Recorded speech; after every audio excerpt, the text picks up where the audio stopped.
So good afternoon. Thank you for the kind introductions. So it's a great pleasure for me to have the opportunity to share with you the latest evidence regarding HIPEC in the management of advanced ovarian cancer.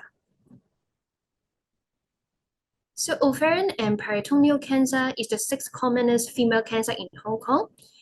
It's an important public health issue because of the poor prognosis and the higher mortality rate, mainly due to non-specific symptoms, resulting in late detection and diagnosis of the disease.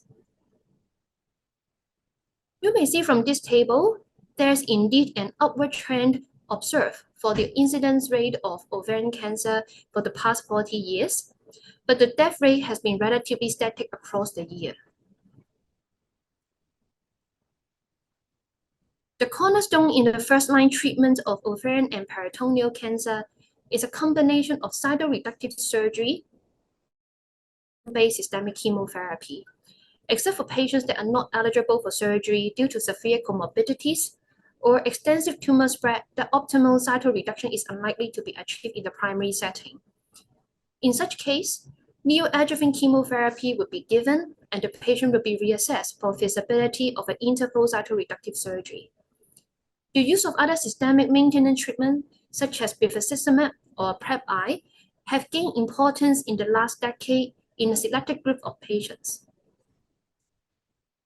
So aggressive surgical efforts aimed at a resection of all macroscopic disease and optimal cytoreductions remain the key independent variable in predicting overall survival.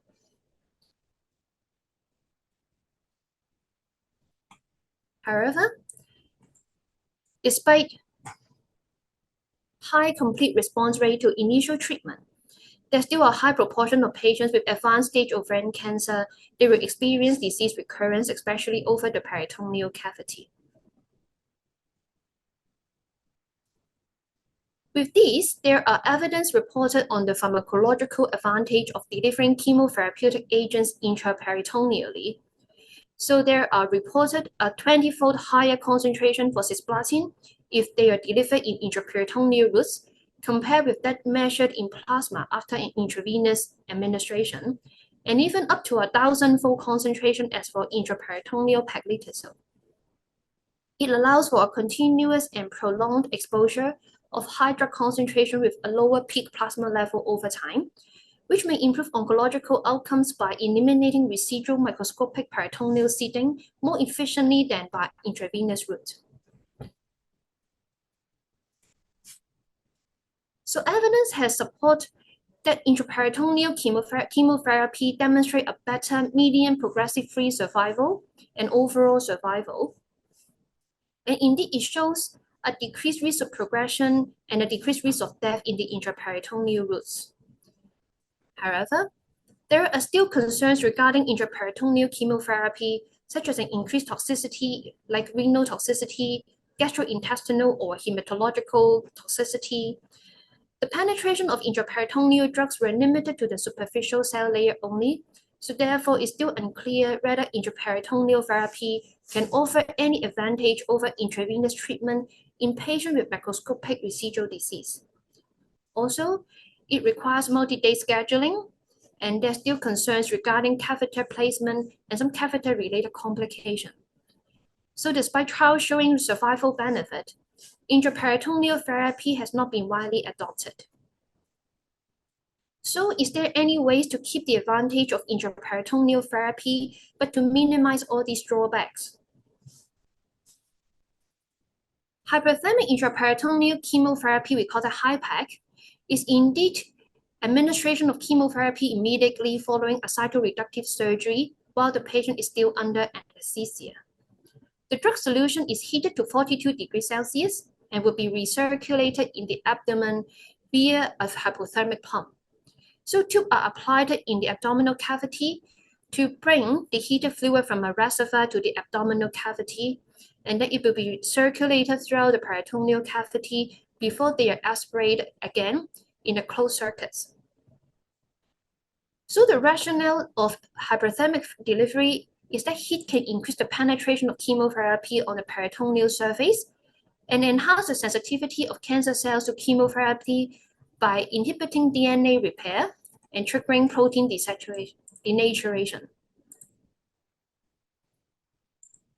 So evidence support the role of HIPEC in cancers of peritoneal surface malignancy, and the combination of cytoreductive surgery followed by HIPEC has been regarded as a standard of care in pseudomyxoma peritoneae. So as epithelial ovarian cancer has high tendency of peritoneal dissemination, there has been growing interest in the potential benefits of HIPEC in the management of advanced ovarian cancer. So this was a single-center retrospective cohort studies published in 2014. Of the 87 patients recruited, they were diagnosed with advanced ovarian cancer, and 52 of them received HIPEC using paclitaxel as chemo agents after complete cytoreductive surgery. It aims to analyze the efficacy of HIPEC on the microscopic component of the disease in patients with advanced stage 3 or 4 ovarian cancer after a complete cytoreductive surgery. So from these studies, the combinations of cytoreductive surgeries followed with HIPEC result in a higher disease-free survival in 3 years. Not being treated with HIPEC was shown to be an independent factor associated with a reduced disease-free survival, but the beneficial effect could not be demonstrated in the group of patients suffering from undifferentiated histology. So more work has been done to try to clarify the role of HIPEC in the management of advanced ovarian cancer. However, most of the studies included their single-center retrospective cohort of small sample size, and there are significant heterogeneity across the studies, such as patient selections, so there's variation in terms of age, medical comorbidities, and performance status. Different histological subtypes are included, which indeed have different tumor biology. Also, the timing of HIPEC, whether it's in a primary setting, in an interval debulking setting, or in a second-look laparotomy, the choice of chemotherapeutic agents used, and even the dose and duration of HIPEC actually varies across the studies. And because of the lack of high-level evidence, the role of HIPEC administration remained controversial. So the OV HIPEC-1 trial is a landmark study published like 6 years ago. It's a multi-center randomized phase 3 trials to assess the efficacy and safety of interval cytoreductive surgeries with HIPEC as compared with interval cytoreductive surgery without HIPEC. So eligible patients, they had newly diagnosed stage 3 ovarian, fallopian tubes, or peritoneal cancer, and were referred for neoadjuvant chemotherapy because their abdominal disease were too extensive for a primary cytoreductive surgery, or because of suboptimal debulking in the primary setting.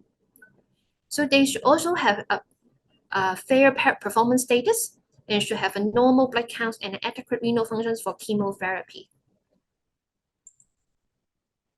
So in these trials, it shows that HIPEC improved recurrence-free survival and overall survival in patients with stage 3 primary epithelial ovarian and peritoneal cancer who underwent neoadjuvant chemotherapy followed by interval debulking surgery. It also demonstrated that the effect of HIPEC were consistent across a wide variety of subgroups, such as age, histological subtypes, and the number of involved regions. Although the total procedure time for combination of cytoreductive surgery and HIPEC was longer than for cytoreductive surgery alone, HIPEC did not appear to have any major effects on hospital stay or reinitiation of intravenous chemotherapy after surgery. Most important, there's no difference in rates of toxicity were observed between the two groups, and death within 30 days of surgery was low, with only 1 death reported that is actually in the surgery alone group. So one thing I'll note is that these studies include relatively young patients with a median age of around 60 for both groups, so it can partly explain the low rate of complication in both arms. So with this promising result demonstrated in the OV HIPEC trial 1, more work has been performed to assess the efficacy of HIPEC in different clinical settings. This meta-analysis report the pooled data from 6 trials. So with 4 trials studied the use of HIPEC in primary ovarian cancer, with 2 trials involve cytoreductive surgery and HIPEC preceded by neoadjuvant chemotherapy. while there are other two studies study the use of HIPEC in recurrent ovarian cancer setting. So from this meta-analysis, it shows that HIPEC is a safe therapeutic modality in any setting of ovarian cancer, with a similar risk of grade 3 adverse event and risk of early death events compared with cytoreductive surgery without HIPEC. So HIPEC use significantly improved 5-year overall survival in patients receiving neoadjuvant chemotherapy followed by interval surgery with HIPEC, and it also improved disease-free survival.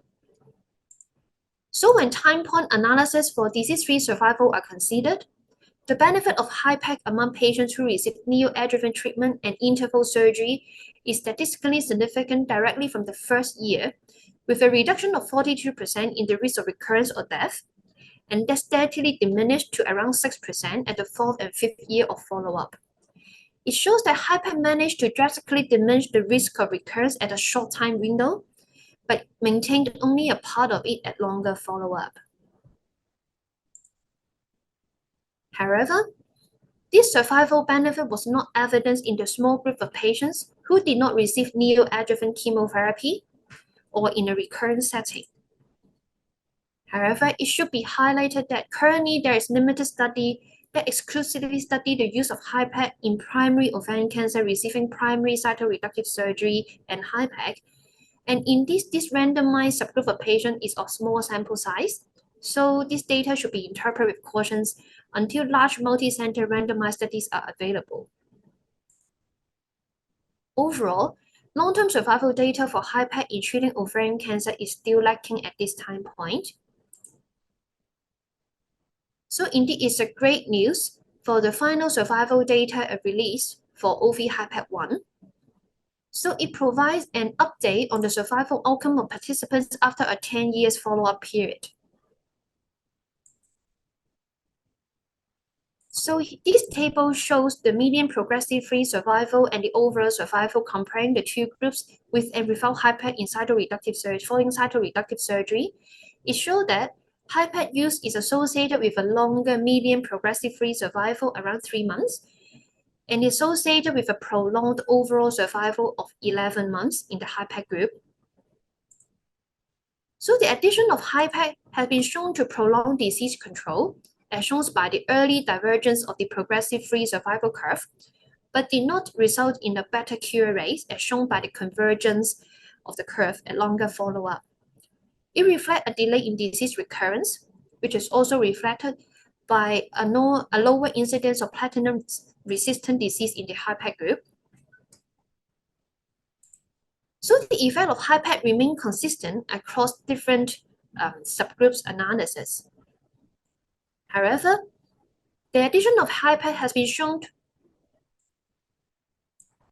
The effect of HIPEC on progression-free survival and overall survival was influenced by BRCA status, and in post-hoc analysis, patients with homologous recombinant deficiency tumor without a pathogenic BRCA1/2 mutation appears to derive the greatest benefits as opposed to patients with BRCA1 or 2 mutated tumors. So one possible explanation is that the already impaired DNA repair mechanism in HRD tumors without a pathogenic BRCA mutations are further compromised by the depleting effect of hypothermia on the BRCA1 and 2 protein functions, making this tumor more sensitive to chemotherapy. While HIPEC might not further improve survival in BRCA1 or 2 carriers who are already particularly sensitive to intravenous chemotherapy, but this point requires further evaluations in future. So with emergence of new evidence, the NCCN guidelines now include HIPEC as an option to consider at the time of interval debulking surgery in patients with stage 3 disease who have response or stable after neoadjuvant treatments. And as the OV-HIPEC has demonstrated, the effect of HIPEC was consistent across a wide variety of subgroups. Therefore, further patient selection is not required. However, there remains no consensus whether HIPEC should be incorporated as a standard of care for managing advanced stage ovarian cancer in the international setting. So despite all these encouraging results, there are still questions remain about how best to apply this technique to routine clinical care. So there are still some unanswered questions. So what part of the HIPEC treatment is responsible for the apparent benefits? Is that related to the dose effect of cisplatin or related to hypothermia itself? Or with the route of administration or the timing of administration of intraperitoneal chemotherapy that matters? Also, who should be considered for HIPEC? So previous studies only show beneficial effect of HIPEC in cases receiving neoadjuvant chemo treatment, followed by interval cytoreductive surgery and HIPEC. But the effect was not proven in primary surgical setting or in recurrent setting. So we are still waiting for the results from the OV-HIPEC 2 trial. It's an international randomized phase 3 trials that started in January 2020, aiming to evaluate the effect of adding HIPEC to primary cytoreductive surgery in patients with stage 3 epithelial ovarian cancer. And the primary analysis are anticipated 2 years later. So other practical questions include, but not limited to, the cost of the treatments, the caseload and experience of the center, and the need of ICU and HIDU support. So we are still waiting for more evidence to clarify some of these unanswered questions before HIPEC can become a common treatment strategies or even a standard of care for advanced ovarian cancer. So this is the end of my presentations. Thank you.